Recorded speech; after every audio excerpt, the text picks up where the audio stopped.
Europe 1. Nikos Aliagas, vous recevez ce matin le journaliste Philippe Lobjoie qui publie une enquête sur la radicalisation au travail. Bonjour Philippe Lobjoie. Bonjour. Vous êtes reporter de guerre, vous avez choisi Europe 1 ce matin pour parler pour la première fois d'une enquête qui va certainement faire beaucoup de bruit. Ça s'appelle La guerre secrète, l'islam radical dans le monde du travail. Vous publiez votre ouvrage chez Fayard, une enquête où vous racontez comment l'islam radical proche de Daesh infiltre le monde du travail en France. C'est une réalité ou c'est un fantasme ? Alors, c'est pas du tout un fantasme, c'est une réalité. Ça a pris une forme un peu pernicieuse ces dernières années. On l'avait pas vu venir parce que, en effet, c'est un sujet qui est extrêmement tabou en entreprise, y compris maintenant.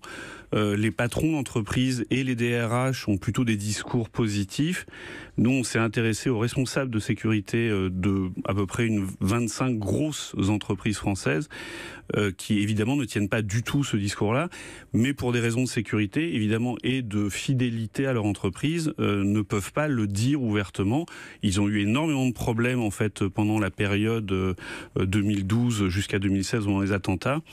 Ils se sont sentis un peu seuls, ils le disent, parce que, évidemment, tous les services de sécurité de l'État français étaient en surchauffe à cause des attentats, et eux-mêmes étaient obligés de se retrouver ensemble pour essayer d'échanger entre eux des moyens de comment faire quand vous avez des gens radicalisés dans votre entreprise.